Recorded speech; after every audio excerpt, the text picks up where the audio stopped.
What is your crystal ball saying about tonight's webinar? Oh boy, it's going to be a good one.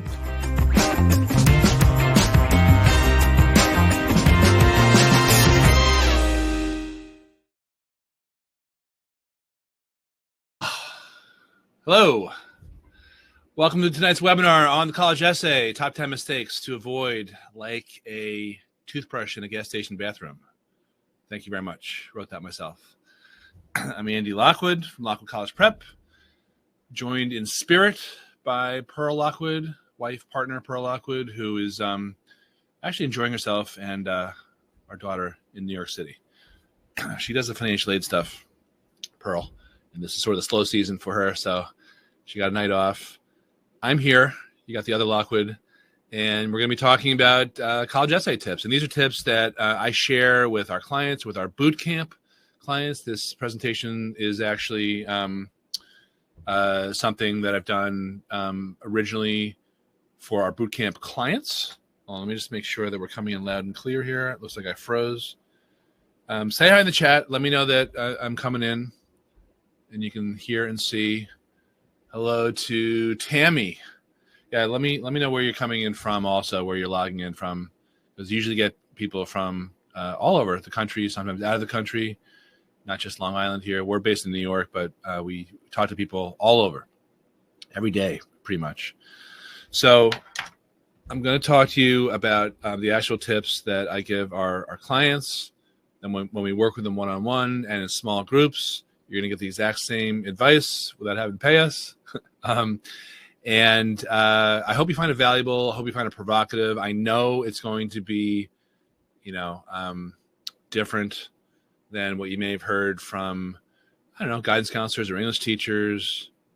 I was just talking to a client earlier tonight who did a boot camp with her high school, which does a decent job, but they usually come out with a different work product than I come up with.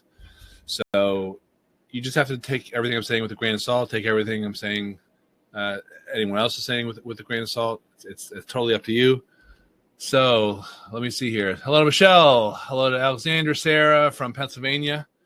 Very cool. Michelle also from Pennsylvania. Mary G from Virginia, North Carolina, Ohio, Illinois. Nice. Comac. Oregon. All right. So we got both coasts covered. Iowa in the middle. Rebecca, Westchester County. Daniel, New York. All right. Good. Well, that was fun. All right. So the other thing I'll say about this presentation is I don't have any like graphics or visual effects. This is it's different than what you see on the internet or on TV or whatever, mostly because I just don't have the bandwidth for that. So I'm apologizing in advance if you get sick of just seeing me blab on and on for the next 45 minutes or so on the on the webinar. But I wanted to get this information out to you as quickly as possible because I realize that there's a lot of people who don't know where to start with a college essay. They don't know what constitutes a good college essay or a bad college essay, or what topics to stay away from or to embrace. So I'm going to share with you my thoughts. I've been a college advisor for more than 22 years at this point, and I've read me some thousands of essays.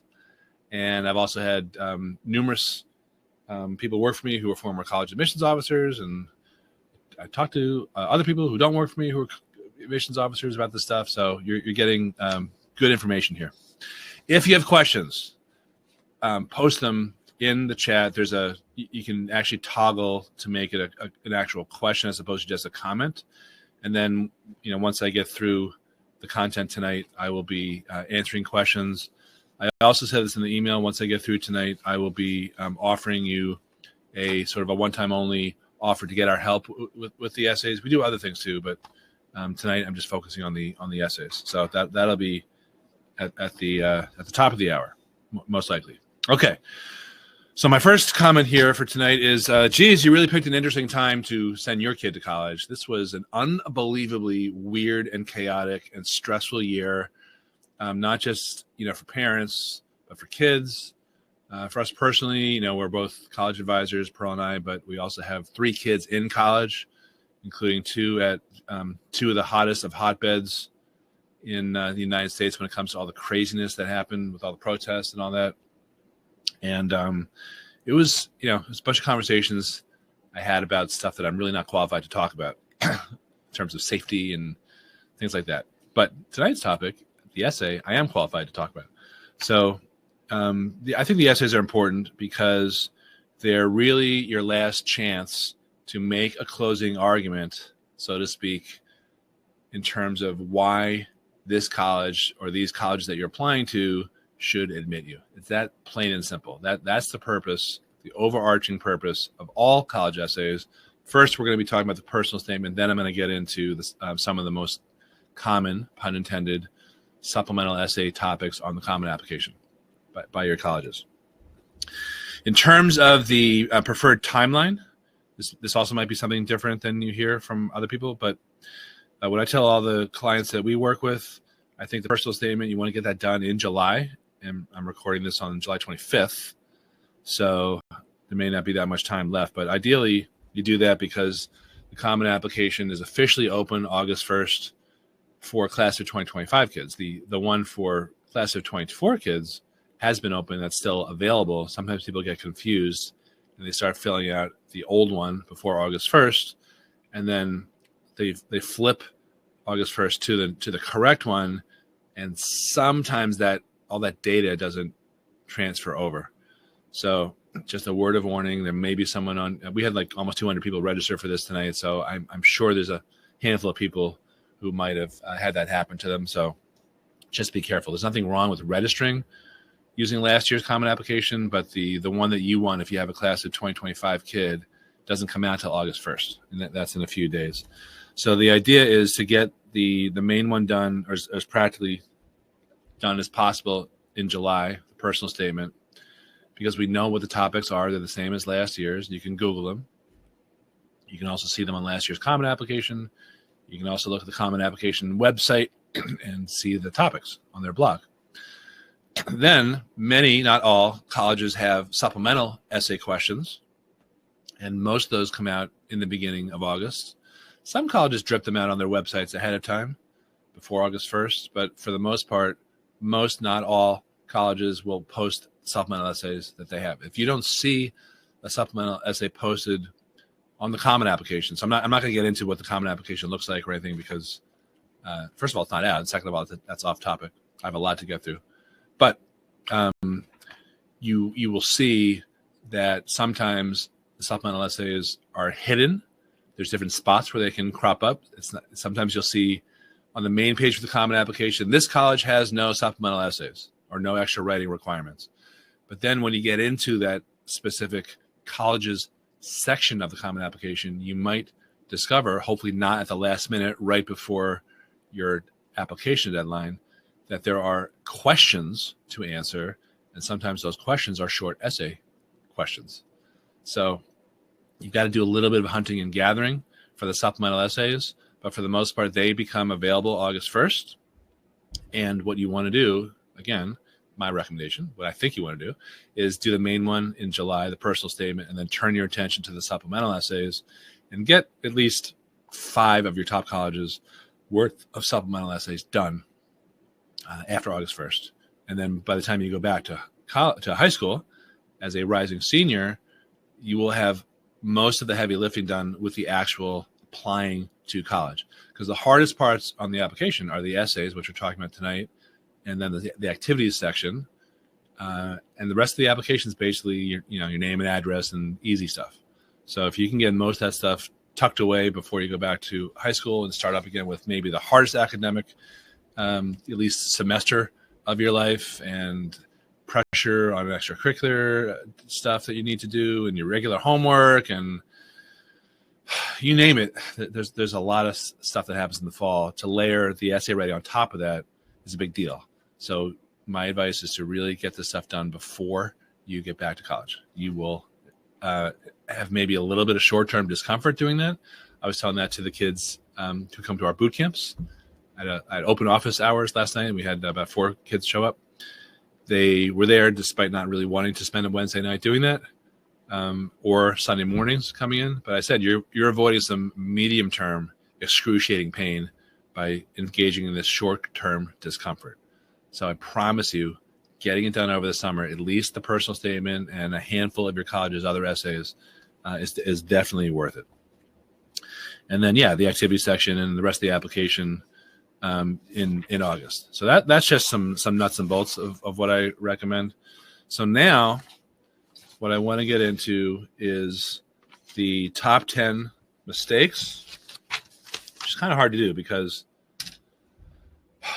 there's probably 50 plus mistakes that I see somewhat regularly, but I tried to pick the top 10 just to channel Dave Letterman and to make this more terse. But if you're just joining us and you have questions about anything related to the college essay, it can be about anything college related, I guess, also, but I'm really trying to focus on the essays. You can put them in the chat. You can toggle it to a Q&A so I know it's a question, and we'll go from there. Okay, so here we go. Mistake number 1 is writing like you swallowed a thesaurus, or using big words when you don't need to use big words because you think they are impressive. Or in general, just trying too hard with sweeping statements. So, quick example, starting an essay with, oftentimes when confronted with adversity, it is only then when one realizes the myriad benefits of being challenged. And I only use one big word there, but you get the point. Myriad, plethora. Don't act like you have a hyperactive thesaurus condition. The best essays read conversationally. So I'm just giving you, I'm sure you guys know, you probably all know that you don't have to do this, but that doesn't mean that the essays won't get written this way. It should sound like a cleaned up version of a conversation you're having over coffee. Okay. The other thing about the essay, just to understand, what the purpose of the essay is that it's not a hard sell. If you were going on a job interview, what would you want people to know about you? Or conversely, if you were the one interviewing someone else, what would you want to know about them? There really are very few and far between college interviews anymore. Admissions officers don't have time anymore because of the common application, its widespread prevalence, and because of all these test optional policies that have allowed more and more people to apply to college. But those essays and those applications have to be reviewed. There's hardly any time to do the interviews anymore. There's a few schools who still do them. It's generally the small liberal arts schools and some of the medium ones like Wake Forest. If you apply to an Ivy League school, you will get an interview, but that's not an admissions interview, and it doesn't really count that much, if at all. So think about this as an interview. It's not a chance. You should be bragging, but you should be highlighting your strengths, what you'd want them to know. Your mission really is to convey the concept of your value. What value are you bringing to that college community? So if you stuff your essay with all sorts of big words and highfalutin, empty phrases, that doesn't really convey a lot of value, right? That's the opposite of value. The main thing is when you're applying to college, there's this college application, the common application, which is used by most colleges, and they ask you all these questions, but there's one main question that's invisible because it's not on there, but it's really the most important question, and your essay can help answer that. That question is, why you? Why should we take you or choose you out of a crowd of 20,000 or 50,000 or 80,000 other applicants? And that essay is your last best chance to do that. Before I get into the other 9 mistakes, you maybe want, the other 9 essay mistakes. A couple other questions I get. How much does the essay count? My best guess, around 10 to 15%. If you write an average essay, it's not going to hurt you, but it's not going to help you. If you write a really good essay, it doesn't necessarily take you from a sure denial to a big admit. But it can, if you're on the fence, it can push you over the top. That's why I say 10 to 15%. And if you write an awful essay, will that keep you out of college? It can, but for the most part, it won't, unless you're talking about the super competitive, super elite Ivy and near Ivy caliber schools.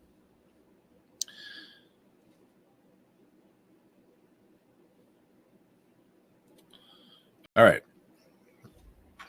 So what we're talking about is how to write an essay so compelling that admissions officers would practically crawl naked over broken glass to admit you, even if you haven't lived in some unpronounceable third world country for 5 years or cured a pandemic. I'll tell you this. If you haven't had some sort of Lifetime movie quality, dramatic, horrible experience, it's okay. It's okay in your essays to write about what you might consider nothing. It's okay to go small. It doesn't have to be, again, like a Lifetime movie. You can write about having dinner with your family, or going to the ball games with your dad or your mom or whatever. It's okay. So I started with the first biggest mistake, which is acting like you swallowed a thesaurus and trying to, stuff these highfalutin concepts where they don't belong. Okay? So let's move on. Mistake number 2 is more of a technical one, is not letting the essay breathe between drafts. So the best way I can describe this is a lot of the writing is done when you're not writing. So you've got to pound out that first draft. And when you do that, you need to understand that it's just a draft, right? It's not, you shouldn't be editing and writing at the same time. Your first draft is for no one other than you. If you're working with someone, sure, you can let them see it. But your first draft is not a final product at all. You've got to give yourself the freedom to just write. And you shouldn't worry about word limit. You shouldn't worry about grammar or punctuation. Don't write a 3-page, 1-paragraph essay draft, but don't get too carried away with the formatting and all that. Because what you'll find is when you are, if you're diligent, when you're not writing, if you're like walking the dog or doing the dishes, or if your kids do the dishes, or taking a shower, if your kids shower, sometimes what happens is something will bubble up from your subconscious. Like this happens to me all the time. So, and I know this happens to other people. And what that can do, if you give yourself the space, is it can help you sort of rephrase something or fix an idea or get more clarity on something that you're trying to say. Because a lot of times people write essays and they think they're writing about something, and then by the time they're done with the draft, they're like, wait a minute, that's not really what I thought it was about to begin with. I started one way and then I went another way. And sometimes that happens multiple times. So if you're just rushing at the last minute, like October 31st for a November 1st deadline, you're in trouble. You're not giving yourself your best chance at getting in because you're not writing your best work. So that's a big mistake, not allowing the essay to breathe in between drafts. Okay, mistake number 3. Oh, God. It's just so painful for me to talk about. Mistake number 3 is having too many chefs in the kitchen. Now, I'm talking to kids now, if there are any kids watching this. If you are, let's say you're writing on your own, and then you ask your mom or dad to read something, and then you ask your sibling, maybe a teacher, maybe a guidance counselor, you name it, and all of a sudden you have this team of shadow writers, what's going to happen is you're going to get all sorts of comments from people, and you're probably going to be pulled every which way betwixt and between. And what you could end up with is an essay that sounds like it was written by a committee and does not sound like you at all. So there's this cliche, but it's a cliche for a reason, because it's true. This concept of an essay's voice, or the writer's voice, which is something that admissions officers are really looking for, especially in this world of ChatGPT and all the other AI tools. So when you write with, a mom who's a good writer or thinks she's a good writer, or a dad who's an attorney or something, it's going to end up sounding like a 40 or 50-year-old person wrote it if you're not careful. So the issue is that admissions officers can sniff that out. And frankly, there's been talk over the last probably more than 2 years about doing away with the essay altogether because of that, because of the over polishing. And by the way, I'm talking specifically only about the personal statement. I'm not talking about the supplemental essays. But that's why, because they tend to be polished by people like me. I'll confess to this. When I'm editing someone's essay, sometimes I'm like, no, I would have, I think you should write this. And then I think to myself, wait a minute, I'm a college advisor. I'm a recovering attorney. I'm 50, I'll be 56 years old in a couple of days. That sounds like something someone like me would have written, not the kid applying to college. So be on the lookout for that. Too many chefs in the kitchen. Okay, guys, any questions? Pop in the chat. Are you finding this helpful so far? We talked about 3 mistakes so far: swallowing with a thesaurus, not letting the essay breathe in between drafts, too many chefs in the kitchen. Let me know again in the chat if this is giving you what you signed up for, because I've got a lot more to talk about. I see some questions coming in. Paul, yes, I'm going to make a recording available of this. And Max is here. Oh, good. Max is a client. He's working on his essay right now. Very cool. I see New York, Texas, Florida, Massachusetts, the Commonwealth of Massachusetts. That's where I'm from.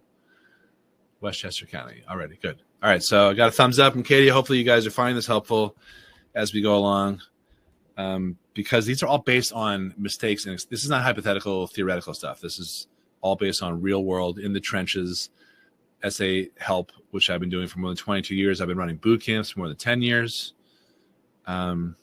These are all, for real. Okay. I'm not making any of this stuff up. Okay. Mistake number 4 is forcing it. Here's an example.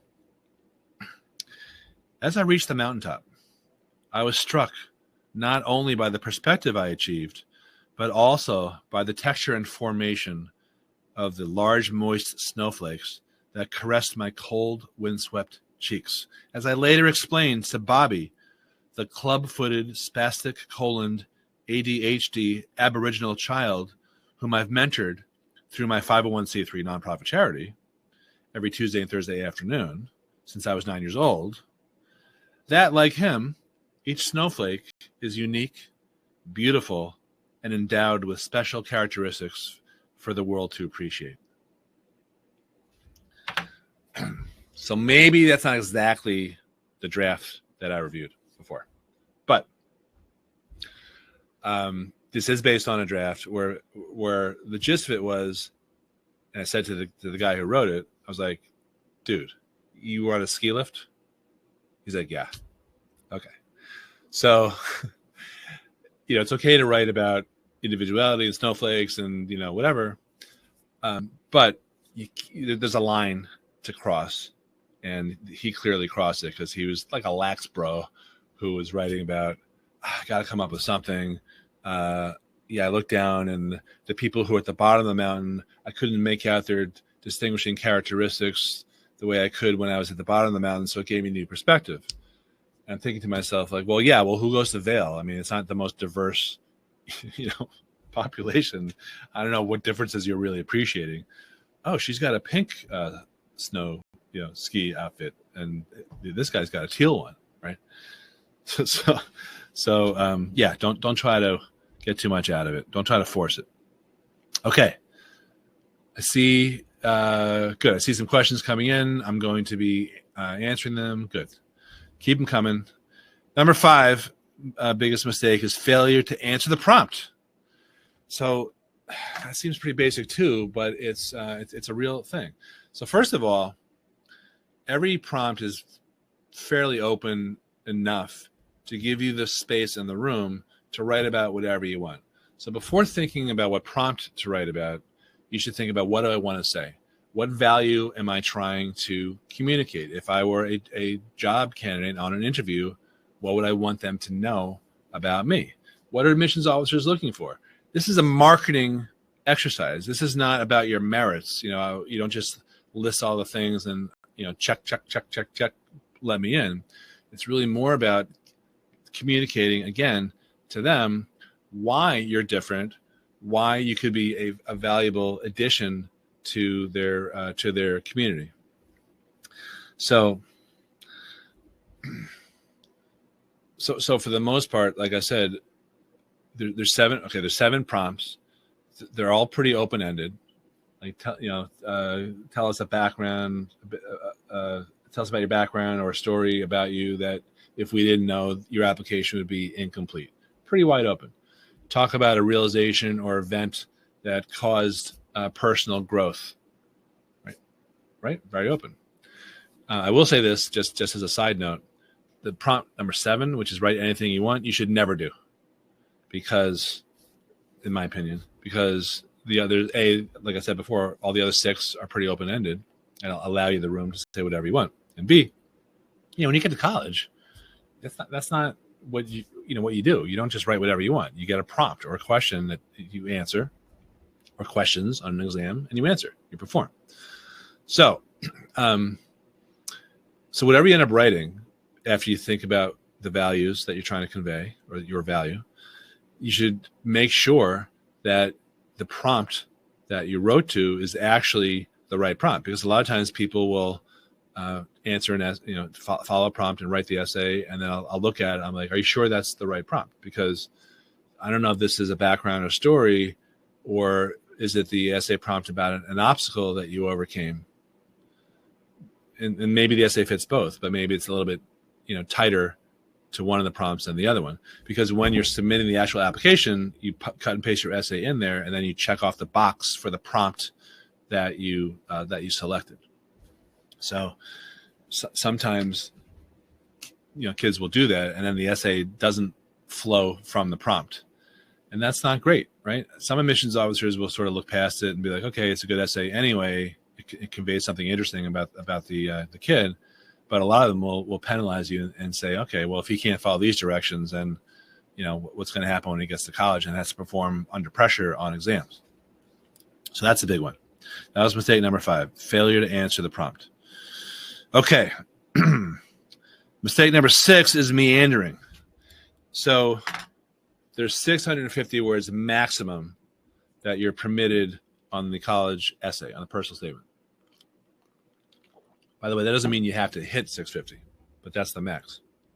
My point here is that you don't have a ton of room to wander all over the place and introduce 2, 3, 4 concepts. You have one big idea that you've got to focus on. So the way I try to get kids to think about it is, let's say you're flipping around Netflix and you're just reading descriptions of movies or episodes or whatever. They're 1 or 2 sentences, and they capture the big idea, about that episode. Like I should have prepared this ahead of time, but the ones for Curb Your Enthusiasm are incredibly funny. Larry goes to play a round of golf with his friends, and he accused one of them is obviously cheating, and Larry ends up confronting him over lunch or something. Your essay needs to be a tight description, at least in your head, of what you're doing. So sometimes I saw like 3 essays like this past week. Sometimes when I'm reading through an essay, it's really 2 or 3 essays. They're talking about certain accomplishments, and they're switching over to certain charitable or community service type obligations or religious type obligations, and how that's influenced them.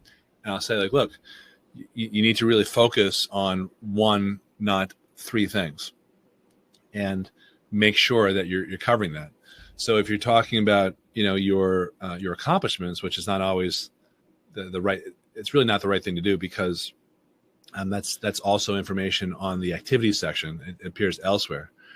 But if you're talking about how you had sort of a situation in your life, like a before, then you had the situation, which we call the inciting incident, and then it changed you. And then after you went on to, after this thing happened and changed you, then you went on to, do 1 or 2 or 3 things that are on your activities section. But that's sort of the story behind your activities. You're not just discussing the activities. So it could be, so after this, teacher was very, very kind to me and helped me, understand more about my learning style, I said to myself, you know what? I know there's other kids who have these types of issues as well. So I started to voluntarily tutor for them. And then I realized that I wanted to reach, more people. So that turned into a bigger project where I tried to recruit other tutors, and we started a tutoring club that was, sanctioned by the school, and we started reaching out online, and etc. So it's not just talking about the thing you were doing; it's putting it in the context of what you were doing, but it's all focused on whatever that is that you're trying to get across. That's the main thing. So you've got to ask yourself, what am I trying to say? What do I want to say in 2 sentences? And then every sentence that you write should either indirectly or in some cases directly support that big idea. Okay. So that was mistake number 6. And I see some more questions coming in, and that is terrific. So keep them coming. So we talked about swallowing with a thesaurus is mistake number 1, overuse of big words and big concepts that don't really say anything. Number 2 is not letting the essay breathe in between drafts. You can't start them at the last minute. Number 3, too many chefs in the kitchen. Number 4, forcing it. Number 5, failure to answer the prompt. Number 6, meandering. And number 7, this gets a lot of airtime, is the hook. So one of the examples, do I have this here? Yeah. So one of the examples I use a lot in terms of an example of something grabs your attention is tabloids. This is a book of headlines from the New York Post. The only reason I say this is not because your first sentence of your essay should be a tabloid headline, but you need to be thinking about getting someone's attention. So what's the purpose of the first sentence? Actually, tell me in chat. See, I don't have any prizes, but answer me in chat. What is the purpose of the first sentence? And I will let you respond to that.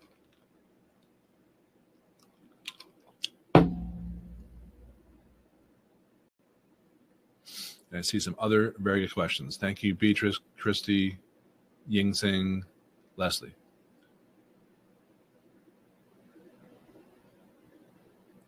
What's the purpose of the first sentence? Tell me in chat. To get their attention. That is correct, but that's not the answer I'm looking for. But yeah. Amanda, you're right. Kim, you're right. Leslie, you're right. Sarah. Yeah. So, yeah. Kiri, yeah. So, I'm going to be very specific here. You guys are all right. But the specific response that I was looking for is the purpose of the first sentence is to get you to read the second sentence. Purpose of the second sentence to get you to read the third, right? So it's all about everything you're saying about the hook and getting attention is right. But I don't want to put too much pressure on people to come up with a hook, quote unquote hook. Because sometimes what you get are these forced examples. And sometimes those are hard to pull off, right? The frozen food section of Costco always reminds me of, this aspect of my personality. Because I like to have peas with grandma. And then the next aisle, the granola and cereal section of Costco represents to me the blah, blah, blah, blah. So those essays are interesting, and they make the rounds on the internet about, great essays that got this kid into Stanford. But the reality is the kid got into Stanford because of all the extra stuff that they, their grades, their scores, their extracurriculars, etc. And they wrote an interesting essay. But, sometimes those essays come across with a hook and all that as being a little contrived. So you just have to sort of use your own judgment about, the line to cross on that. Sometimes when I'm working on kids' essays with them with their first draft, they're like, they're trying to come up with a hook right then. And my response is, That's not what you should be thinking about right now. You need to be thinking about the big idea, the 2 sentences, the 2-sentence Netflix description of what you want your essay to be about, and then write it, and then go back and then brainstorm the hook. Don't start there. Nothing wrong if you do that, but if you're stuck, I would abandon that task, and I would get right into figuring out the big idea, what you're trying to say, and actually writing it. And then it's easier. It's easier to write the introduction to a book at the end, and the conclusion to a book in the beginning. So same thing with the headlines. You got to know what the essay is about before you discover the hook. Okay. Hope you guys are finding that helpful. Oh, so I'll give you a couple of examples. Why not? This one is probably like 12 years old at this point. I don't really know anymore. So there I was, 3 years after my bar mitzvah, about to receive communion, and that, I love that so much. And that essay was written by a kid who was one of 3 Jewish kids who was sent to a parochial high school for educational reasons, I guess. And, it described his experiences there, like a fish out of water. Then he gradually started to get acclimated, and then et cetera, et cetera. That was a great one. And by the way, in terms of the value he's conveying, so interesting essay, first of all, a pleasure to read. And second of all, learning how to adapt to new circumstances where he is out of his element. And look, that's really what you do when you go to college, right? You're being thrust into an entirely new situation. So this is sort of behavior he's exhibited in the past that could easily be transferable to his future college behavior. And the essay also talked about some of the ways that he got involved, with his community, which of course admissions officers love to see. That conveys a different type of value, that your essay is not just about you. It's about, what you're bringing to the community. Like applying to college is pretty narcissistic, right? But your essays to be great need to rise above that level of I'm so great, and talk about how it could, you could benefit the college community at large, at the campus. So another hook, this is, I'll just warn you, this is probably not PG. I haven't wiped in weeks, my dad shouted. So you may be wondering, what the heck is that about? That essay was written by a client of mine who just graduated law school, but that was an unbelievable essay about how enthusiastic her dad was. So the backstory is I had occasion to stop by their house because I was doing a presentation at a library right around the corner from where they lived, and they're like, "Oh, come on over, we'll hang out." I'm like, "Okay, cool." So I was with my daughter, actually, who was probably 14 at the time or something, and we go into the house, and the dad comes up, and his name is Lawrence, very enthusiastic guy. He's like, "Come here, I'll show you something." I'm like, "Okay, what?" He's come in the bathroom. I'm like, "Yeah, okay." And I walked in the bathroom around the corner, and as I did that, the toilet lid of his toilet raised up, and it was one of those. It's a Toto toilet, and it comes with all sorts of accoutrements, including the bidet and all that. So the point of the essay was that my dad's really enthusiastic about stuff, and he passed that characteristic down to me. And then she went into a few examples of her enthusiasm in academic and athletic, and I think one other area. And again, great value to communicate to the potential college community on the campus that she wanted to go to, because everyone wants enthusiastic. Every admissions officer wants enthusiastic, energetic, high energy kids. They don't want the kids just going to sit around the dorm room and mope around on video games. Not that your kids would do that, but and I think she ended up getting in. I know she ended up getting into her top choice school, and she got like a $25,000 or $30,000 scholarship, and it wasn't because of the essay, but that is just part of the package, right? So that was a great lead, great hook. Okay. All right, mistake number 8 is succumbing to writer's block or thinking you have writer's block. I don't believe in writer's block. I've written, I think it's 7 books at this point, and sometimes it goes easier than others. But I'm going to give you a tip right now that I think is going to be worth alone the price of admission to this free, non-refundable webinar. Okay. So here's my tip. If you have writer's block, or you think you have writer's block, at least come up with an outline of 2 or 3 points you want to make, 2 or 3 anecdotes, for example. And then you whip out your phone, you hit record, and if you have an app that does that, I do, and you speak your essay from your outline, and then you have that recording transcribed. I think Google does that for free. I use a service called Rev, R-E-V, rev.com.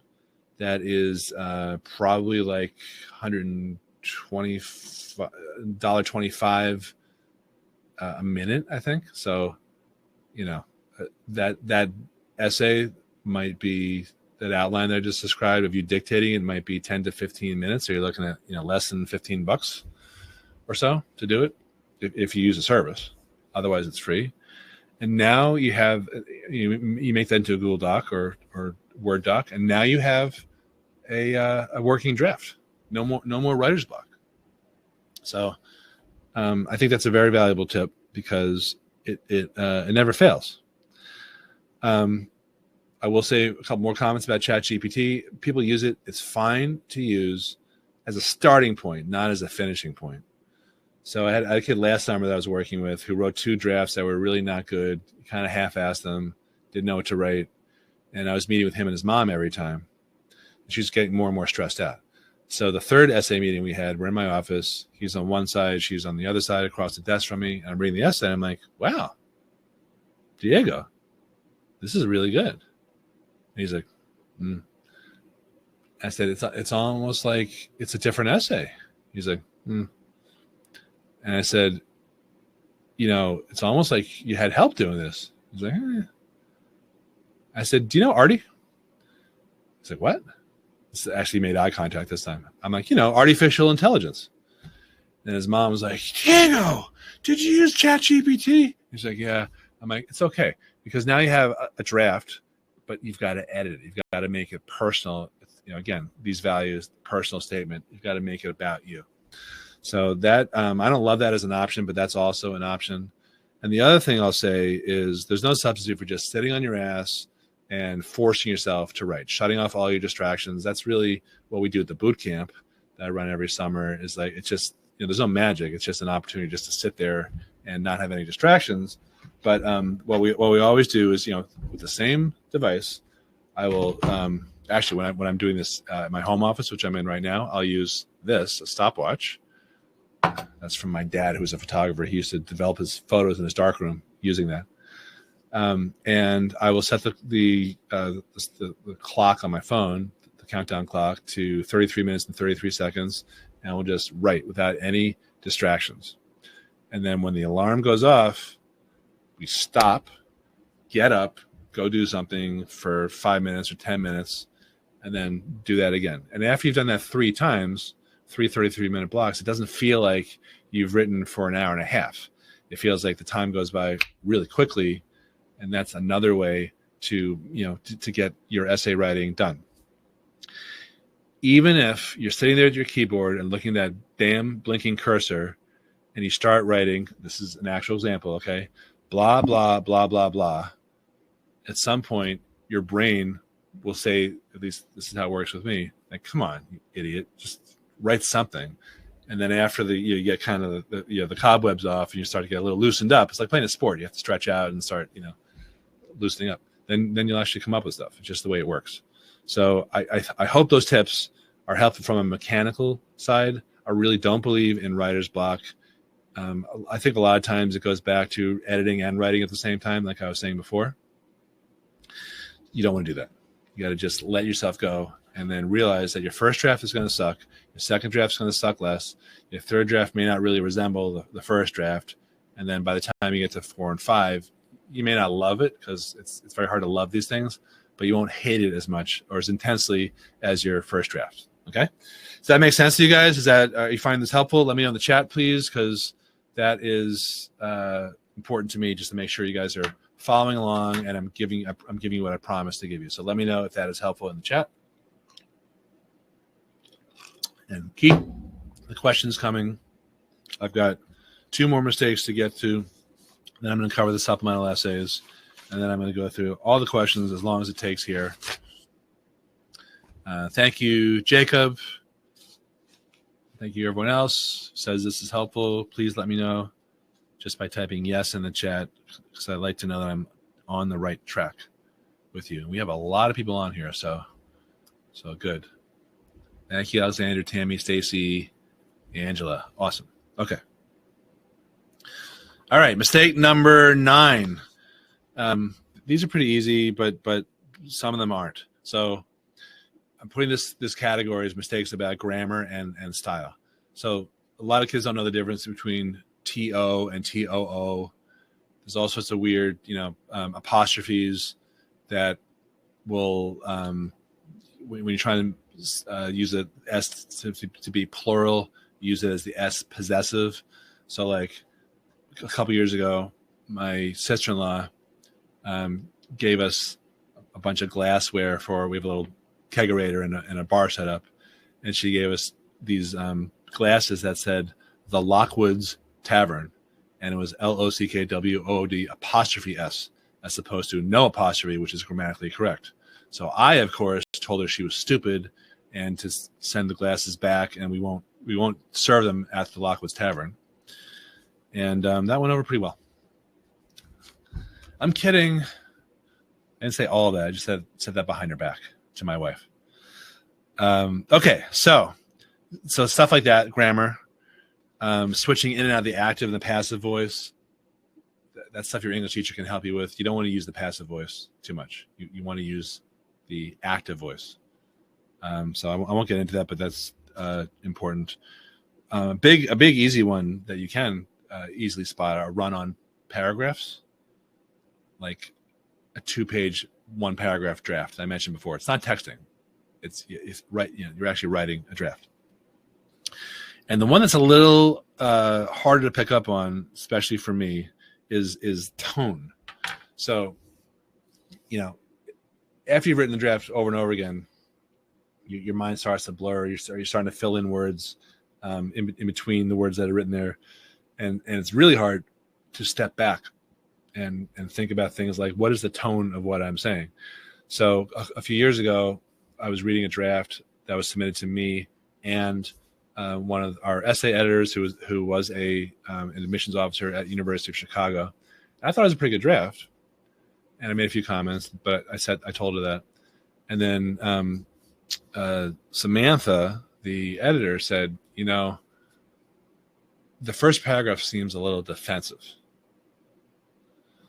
Almost like you're exhibiting a little bit of a victim mentality and avoiding some responsibility. And that was nowhere in the words per se. It was in between the words, because she was talking about an impression or a feeling that she was getting from reading this essay. So you've got to not just look at the words. You've got to try to imagine what feeling is being invoked. The best way, I think, to address this is, obviously having someone else read it, but that may not be that person may not be qualified to do that. But another way to do it is to read it aloud, for the reasons I said before, because I make typographical mistakes all the time. If you're on my email list, I promise you, I make at least one typo every other email. It seems like. Try not to, but when I get lazy, I do. And what I do to try to avoid that is before I send the email, I will read it aloud. And that forces me not just to read it, but also to hear it.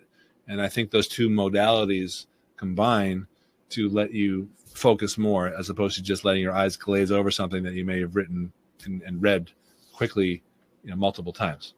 So if you hear yourself saying those words, you should pick up on not just the grammatical stuff and the style stuff, but you also should be asking yourself, okay, what does that feel like? It's also a good idea as you're reading these essays aloud is to ask yourself at the end of each question, so what? And what I mean by that is, how does that sentence relate back to your big idea that you're trying to get across, your value, etc. So reading aloud is a really important step, and I would do that after the first draft. I would do that after every draft. It may seem stupid, right? You may feel silly, but I would do that. And what you want to do is avoid coming off defensive or apologetic or entitled or privileged or like a douchebag, pardon my French. Some essays that are just bragging and, if I did this, I'm checking all these boxes, I accomplished all this, and I'm also a humble person. You may, when you read this aloud, you may feel like, God, that's not really how I want this to sound. So very important. Okay. And the last mistake here, just to sum up, number 10, after number 1 was swallowing a thesaurus, number 2, not letting the essay breathe. I'm just repeating this because some people come on in the middle of these presentations, and I will be sending out the replay. Number 3, too many chefs in the kitchen. Number 4, forcing it. Number 5, not answering the prompt. Number 6, meandering. Number 7, not having an interesting first sentence or a hook. Number 8, succumbing to writer's block. Number 9, grammar and style mistakes. And number 10 is being boring, right? So your essay doesn't have to be original. Kids tell me a lot when they're self-editing and shooting down their own ideas when we're brainstorming topics. They'll say, but that's so not original. And I'll be like, dude, your admissions officer has 1,000 applications to read through this year. They've been working there maybe 3 to 5 years. Each application has 1 to 3 or 4 essays. What are the chances of you coming up with something original? Forget it. You can't. Don't think about original. Think about being interesting. So how do you get interesting across? Generally, the more detail you provide, the better to a certain point. But again, this is a 650 word essays are short. They're not 10 pagers. They're not research papers. So the more detail, the more insight, the more self-deprecation, in terms of lessons learned. Like, I'm not just bragging about myself, but I also had some times where I didn't come through or I failed and I was, laughed at, or, I can laugh at myself, I can't believe that was me back then, that type of stuff. That becomes more relatable, interesting, human. I was talking to a client a couple hours ago today, and she wrote like a very good essay, but it was very dry and almost clinical, sterile.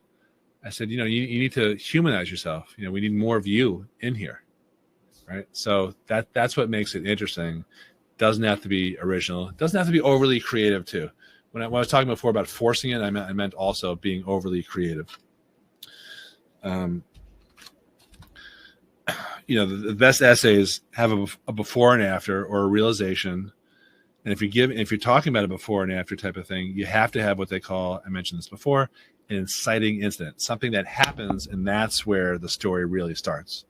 So I was reading a book by who was it? Stephen Pressfield. I don't know if any of you have ever heard about him, but he wrote the Legend of Bagger Vance, which was turned into a movie, which doesn't really resemble a book.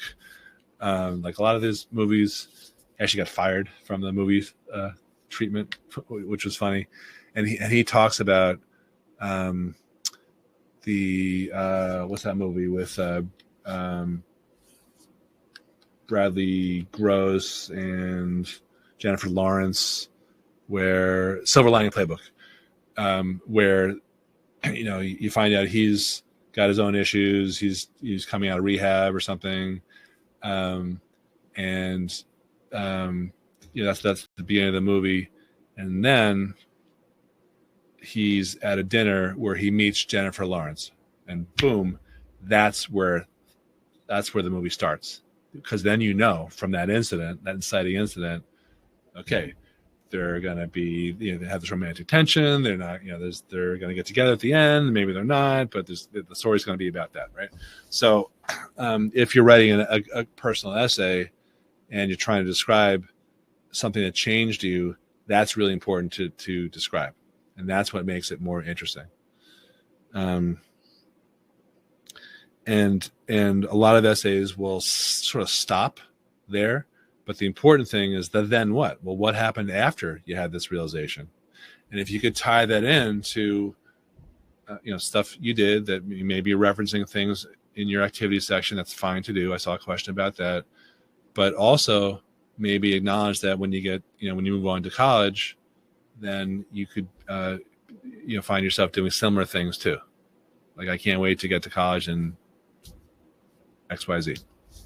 Okay, so let me do this right now. I want to talk to you about the supplemental essays, but let me just tell you really quick, because we're almost at the top of the hour, about the special offer that I wanted to give you. So we have this. I don't roll this out every year, but we've done this the last few years. We have an essay writing only product because we're college advisors. We help with financial aid. We help with all the applications and extracurriculars, and we work with kids as early as 9th grade. But we get a lot of last minute people asking about, getting help with the essays. So we're running this is going to be just for this month, a 10% off. It's about $700 off the College Essay Lab, which is a program to help you with the Common Application and supplemental essays for up to five of your colleges that have supplemental essays. So it's all explained there on that green button. You can click on that.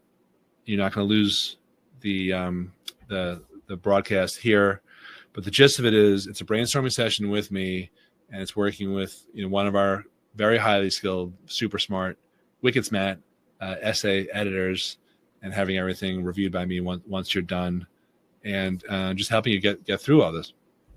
And there's nothing more to it than that, other than I usually don't offer this because we're so busy with the people involved in our full-scale college advisory program who get first dibs and first priority, of course, on all of our editors. But what happened in the last, I'd say 6 months, is I started asking some of our great editors from last cycle if they knew other people who could help out in preparation for this year. So I am ready to take on, normally we say, like 6 people, but I think we could take on more than that. But again, it's a one-time, I'm calling it an exploding offer. It does go away. It's the $700 off does go away at the end of the month. And I want to make sure you all have that opportunity, but it is by no means, there's no pressure for you. If you don't need that help, that's fine. But I think it's a good value. Okay. So now, and I see some questions here, so you can definitely continue posting them. I think I want to just get through the supplemental essays. There's 3 or 4 of the most common ones, and then I will, like I said, I'll hang out with the Q&A. Okay. All right. So the purpose of the supplemental essays is different than the personal statement. So remember, the personal statement is like the equivalent of an interview. The supplemental essays are really designed more to alert or to signal to the admissions officers that you've actually really done your due diligence and your research, and have and can demonstrate persuasively that the college is a good fit for you. I won't get into the whole backstory, but because of test optional policies and the tsunami of applications that came in, and the Common Application, which also makes it very easy to apply to 20 colleges. Colleges don't have as much of a feel for whether if they admit you, then you'll show up, and they care about that. That ratio is called the yield admitted to matriculated students. So many college admissions officers will actually say publicly, and some only privately, that they consider the supplemental essays to be more important than the personal statement, because of what I just described and what I talked about earlier, which is how the personal statement is really over polished in many cases. So the supplemental essays are different. It's really a way of demonstrating interest. So one of the things that most colleges care about in terms of, again, making sure they don't admit too many kids who they have no shot at landing, colleges that are being used as safety schools, is whether you've demonstrated interest. So that can be done through following them on social. It can be social media. It can be done by visiting. It can be done by participating in their webinars. It can be done by opening their emails and clicking on the links. Those are two separate things. Spending time on their websites. They track everything. It's kind of creepy. I'm just telling you this in passing. But writing a great supplemental essay is probably the ultimate demonstration of interest. All right. So let's talk about some of the most widely asked supplemental essay prompts. Number one, why are you applying here? So the biggest mistake that kids make there is they're just very generic. They'll say, oh, because, you have great educational programs. I had one kid write, I'm really looking forward to playing intramurals there. I'm like, come on. what college does not have intramurals, right? Compared to, I was blown away when I visited BU and I sat down with the head of the physics department and we chatted for an hour. And one of the things that blew my mind was the exchange program that 75% of physics students at BU participate in CERN, Switzerland, using the semiconductor and smashing atoms. I didn't see that anywhere on the website. And I think BU is a great fit for me because of that program, right? One's ultra specific, the other's ultra general. The more specific you are, the better. So what if you haven't visited the school and sat down with the physics professor? Well, what you can do is pour through the course catalog and pick out one or two courses that seem interesting. You can certainly look up all the bios of the professors in the area that you are interested in and maybe latch on to one or two of those. You can talk about other stuff too, but I would stick mostly with the more substantive thing, but you can certainly talk about clubs and organizations and opportunity to volunteer and whatever, and tie that into stuff you're already doing and already interested in, so it doesn't just seem like it's something completely new and you're just forcing it. But the more specific you are, the better. The more specific, the more persuasive you are. All right. Another supplemental essay prompt. Expand on an extracurricular activity that's important to you. So that is just giving you the opportunity to talk about yourself through a lens of an extracurricular activity that you do. One comment here is whatever you do, you should try to tie your current extracurricular activity into something that the college offers that's similar.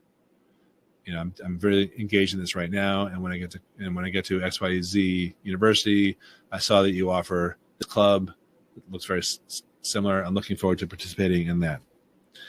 Admissions officers want people who are going to participate, not just kids who shut themselves up in the dorm room.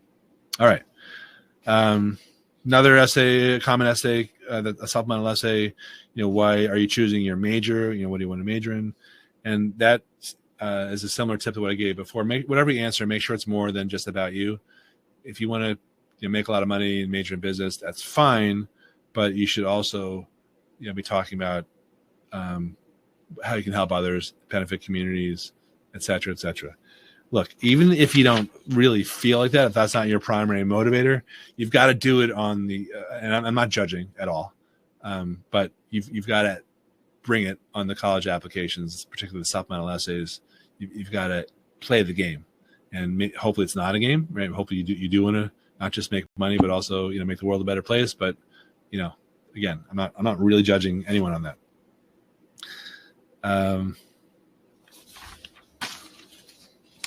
What else? Okay, here's a big one. Since the Supreme Court decision that outlawed the use of affirmative action in the summer 2023, what community are you from?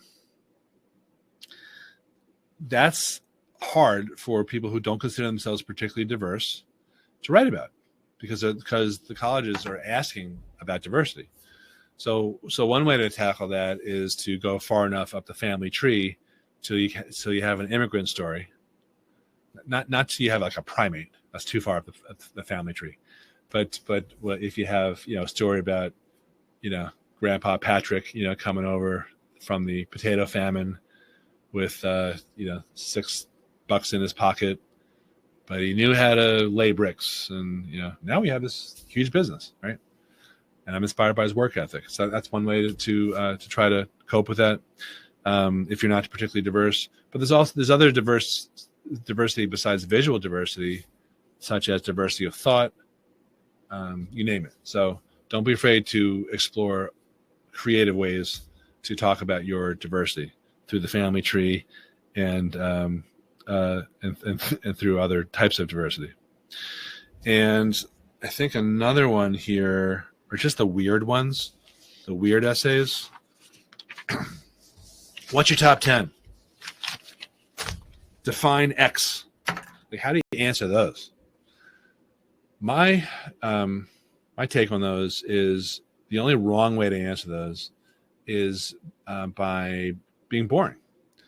They're asking you those goofy questions to give you the license and the freedom to be creative and interesting.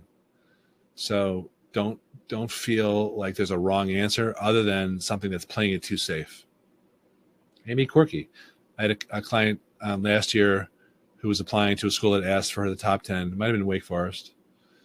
And she came up with top 10 mustaches in history. Funny, right? That's not wrong. That's actually really cool.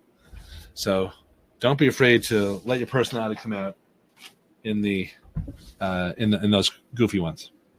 Okay, let's get into some questions here. So first, I'm going to look at the ones that were marked questions, which is only a couple.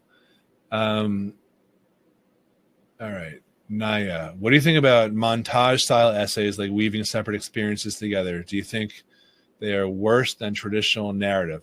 I think that they're worth trying, but I'm always afraid that they're going to come across as forced and trying too hard.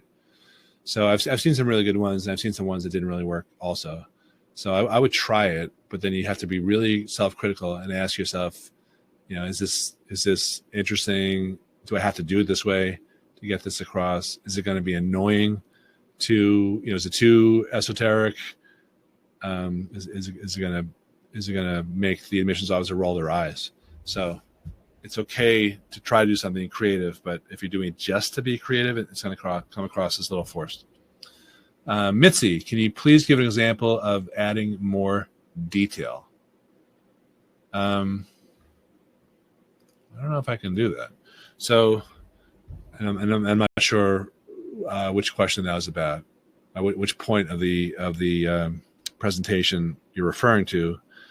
But in general, if you're making a wide sweeping statement in an essay or a supplemental essay, that's usually a waste of space. If you are doing it, keep it short and then get right into what you're specifically talking about. It has been said that, the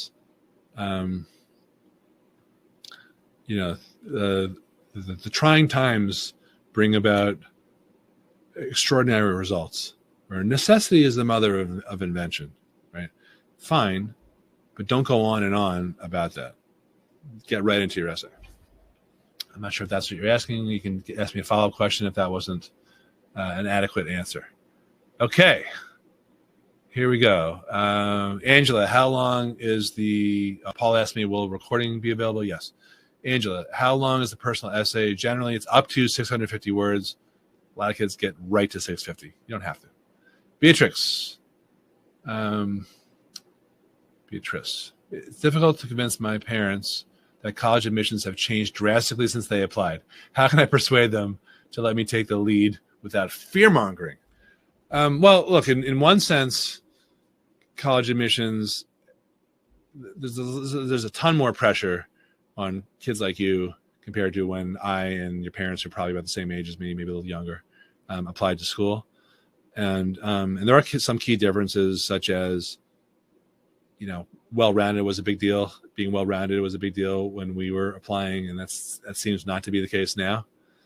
But that being said, it's a lot more competitive, and I'd say generally the amount of stuff the kids do extracurricularly and to try to engineer, their way into college, that is so much more intense than it ever was, particularly 30 years ago plus. So there definitely are some big differences. And I don't know if it's fear-mongering to say that, but I think it's factual. There are so many books out there with very cerebral essays. Are they misleading? Yeah, I would say they are misleading. Yeah, I mean, because most essays aren't, most kids aren't. Even the ones who apply to Ivy League schools, they're not necessarily cerebral or intellectual. So I think they're interesting to read. I think it gives you a good idea of what a well-written essay looks like, but don't feel compelled to write that. Thank you for that question. All right. Yinsing, are scholarship essays different, or should I approach these in a similar manner? The prompts are usually different than what I covered here tonight, but you're really trying to do the same thing, which is be interesting, but they're usually much more tailored. So they're like supplemental essays. Christy, is it okay to use examples from extracurriculars, or is this redundant? No, not at all. It's just as long as you're not just regurgitating the extracurricular. Telling a story behind the extracurricular, the backstory. That's good. Leslie, how does this apply to the UC system? Well, I don't think they have essays, right? I haven't looked at the UC applications this year, but it may not. They may not. I'm sorry. I think that there may be an optional essay. If they have essays, then the personal statement certainly applies. Everything I said applies, but I can't swear. I haven't. I don't keep it all in my head. Okay, so then a lot of you guys got this right about the hook. So I'm scrolling through there. Grab interest, curiosity. Yeah, the first sentence, again, the purpose of that is to get you to the second sentence. Katie said the tips don't suck. That's funny. Low standards are good. I have them for myself. Rebecca, my daughter hates writing even though both her parents were journalism majors. Yeah, of course, right? That's really funny. Monica, can I share the recording? Yeah, we'll send it out. Roman says thanks for your advice. Leaving early. Okay. Lacey, should the essay relate back to the student's choice of major? My daughter's college counselor is insisting she needs to do this, and while she can, it's forced. My feeling about that is it's always good when you can do that, but if you just based on your question, if it's forced, you don't have to do that at all, because if it's forced to you, it's going to read forced too, and something like 80% of kids change majors anyway. So you might get a supplemental essay about the major that you're interested in too. So then it'd be kind of stupid to have both the personal statement and the supplemental essay be about that.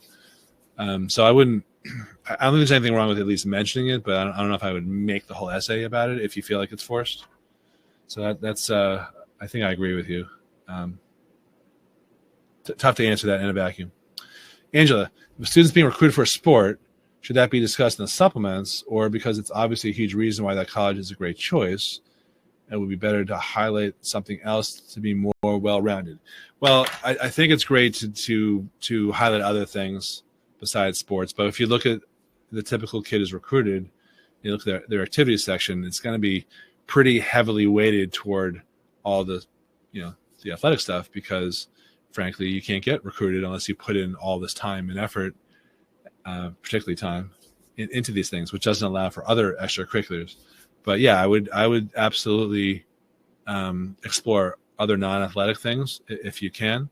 You don't need to regurgitate the recruiting aspect of it, because, like you said, it's obvious. They know that the coach works with the athletic liaison at the school in most cases, so it's not a secret. So yeah, you don't have to write about that. I like that.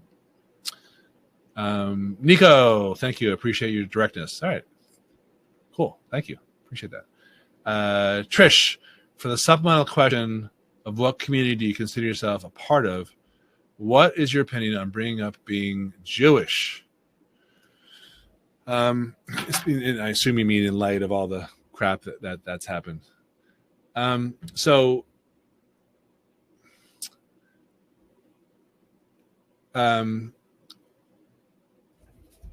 think there's a couple points I want to make here. One is that the people who are protesting and teaching, frankly, some of them saying offensive things as professors, which is not most professors, but it's some, and they're making headlines. They're not the ones working in admissions. The people working in admissions are either committed career people who are, basically admin people who've been in admissions for a long time, or they are younger kids who are taught and implored to quote unquote check their biases at the door by the career people. So does that really happen? I have some doubts, some skepticism sometimes, but what I'm getting at is any politically charged topic, if you want to write about it. Actually, it wasn't a mistake, so I didn't put it in here, but I'm glad you're bringing this up. If you want to write about religion, or you want to write about like a political thing or whatever, usually people say stay away from it. But every admissions officer that I've ever spoken to, and I'd say I've probably talked to half a dozen to a dozen over the years about this, will actually say something along the lines of, if you want to write about it, make sure that you're able to give credence to the other side, not come across as some like one-sided doctrinaire type of person who can't listen to the other side's point of view. So in a supplemental essay about diversity, what community are you from? There's not much danger. I mean, there's really no leeway to say like, I was brought up in a Jewish tradition, and I think all the pro-Palestinian people are assholes, and whatever. You don't have that's not what the question's asking. What the question's asking is what tradition are you from, and I think it's fine to talk about that because it's truthful, and then getting into some of the Jewish values and traditions and things like that are important, that are passed down. I think that's really what the essay is about. It's more about that than actually being Jewish, but I think it's okay, and I think it's probably sounds like it's the right way to answer that question. So I wouldn't really be worried about it from that standpoint. And then there's an argument that if you do catch someone who's anti-Semitic or something like that, you probably don't want to go to that college anyway, right? I mean, that's how I would take that. That's kind of a silly thing to say, but I've said sillier things. I've heard sillier things before. All right, so let's do last call for questions. That was a really good one. All these are good, so I appreciate that. Any other questions here? Trish. That was your question. Okay, good. All right, so you like that one? Yeah. I mean, who would have thought? I don't know, before October 7th, that we even have a conversation like that. I mean, I've had people ask me before about, should I say that I hate Trump, that I love Trump, for like politically active kids, or kids applying to Catholic schools. Is it okay to talk about religion? Of course it is. If you're not applying to a Catholic school, is it okay to talk about your religion, that type of thing? That was all stuff I was normally conversant in, but after October 7th, I had all these conversations about stuff I felt like I had no expertise or no basis or no training to talk about. But we're getting through it. Hopefully this year coming up will be a little more mild with the protests and all these things. I'm sure they're going to start up again, but I think over the summer, a lot of college administrations were taking very seriously what they're going to be doing for responses and working with law enforcement and trying to balance the free speech aspect with the campus safety aspects. And I guess if you have a 2025 kid or younger, hopefully by the time your kids go to college, this stuff will be mostly in the past. It shouldn't be as hot as it was last year, and probably this fall at least coming up, at least through the election. So who knows? But thanks for watching. I hope you found this helpful and valuable, and gave you some stuff to think about. If you have any questions, you can email us. The offer, like I said, for the 20% discount, $700 off, that is good through the end of the month, unless we get too many people responding right away, and then we're just going to shut it down prematurely. But I don't think that's going to happen. I think we can take on at least 10 or 12 kids. Okay. Have a great night. Bye-bye.